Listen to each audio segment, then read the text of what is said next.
During the Clone Wars, clone troopers Waxer and Boyle of Obi-Wan's 212th Battalion discovered a young Twi'Lek girl who was separated from her family during the Battle of Ryloth. This young girl became a symbol of resolve and loyalty for the clones of the Ghost Company, giving them a strong motivation to defeat the Separatists. So what happened to Numa after the Clone Wars and into the time of the Empire? I'm going to break down exactly what happened to this Twi'Lek girl after the Clone Wars and how she became an extremely important figure in the rebellion. So before we get into it, remember to hit the subscribe button with notifications on for more awesome Star Wars lore content. At the moment, only 12% of you who are watching this video are subscribed. So if you do enjoy the content, remember to subscribe for more. After the tragic story of Numa, the Twi'Lek child from Ryloth, was concluded in the first season of the Clone Wars, she was left with her uncle on the planet after Kenobi and his 212th liberated her hometown. After their rescue of Numa, Waxer painted a marking of her face on his helmet to remember the events of Ryloth. So because we don't actually see her at any other point in the series, many are wondering what happened to Numa after the Clone Wars. The next time we see Numa is in Star Wars Rebels, when Hera Syndulla returns to her home planet of Ryloth. We learn that 3 years before the Battle of Yavin, Numa became one of Cham Syndulla's best freedom fighters as a member of the Free Ryloth movement. Awesomely, we also see Numa wearing a shoulder pad from Kenobi's 212th, which was very likely armor left behind after Kenobi's forces left the planet.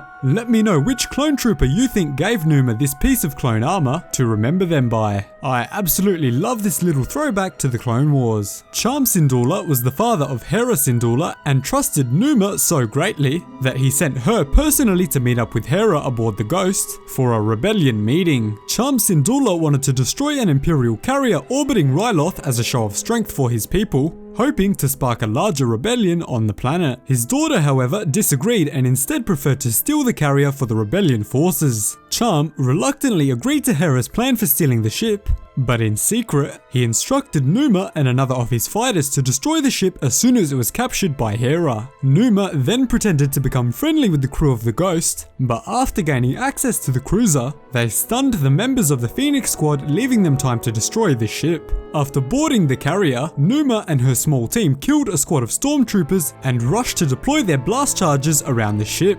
Before they could do much, however, they were overpowered by Sabine and Zeb, who stunned them. They took Numa prisoner along with the other Twi'leks in her squad and convinced them to join forces. They eventually did team up, defeating many Imperial forces. Hera's plan to hijack the ship was successful, forming a strong relationship with Numa and the other Twi'lek rebels. About a year after these events, a new Imperial commander named Grand Admiral Thrawn took charge of the operations on the planet Ryloth, specifically tasked with stopping Cham Syndulla's Free Ryloth movement. Thrawn studied Twi'lek culture, art and history, allowing him to create a strategy that led to the capture of the home of Clan Syndulla. After the crew of the Ghost arrived on the planet, Numa rode a blurg, which you would definitely remember from The Mandalorian, to meet up with the crew, but were intercepted by Imperial scout troopers. Luckily, Numa and Cham Syndulla managed to fight off the scout troopers long enough for the crew of the Ghost to pick them up.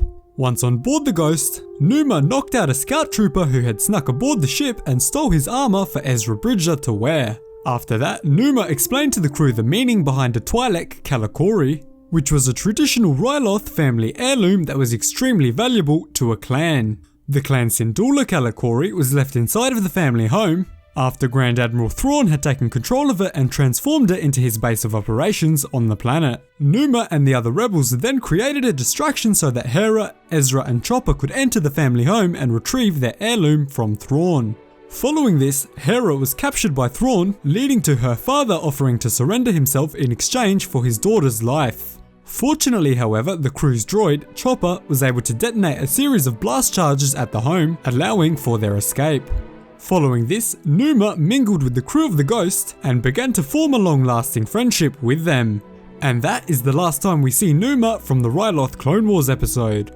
I really hope she and Cham Syndulla did eventually manage to liberate Ryloth and join the Greater Rebellion after her appearances in the Star Wars Rebels show, but we'll just have to wait for the Rebels sequel, which is rumoured to be coming very soon, to find out. It's honestly so awesome that Numa and the rest of the Ryloth Rebels are wearing armour from Obi-Wan Kenobi's 212th Battalion after the Battle of Ryloth. It really shows you the massive impact that his clones had on the planet after they arrived. Thanks so much for watching. If you enjoyed the video, remember to subscribe to the channel and leave a comment down below if you'd like to see Numa appear as a prominent figure in the rebellion down the line. Cheers guys, hope to see you in the next one.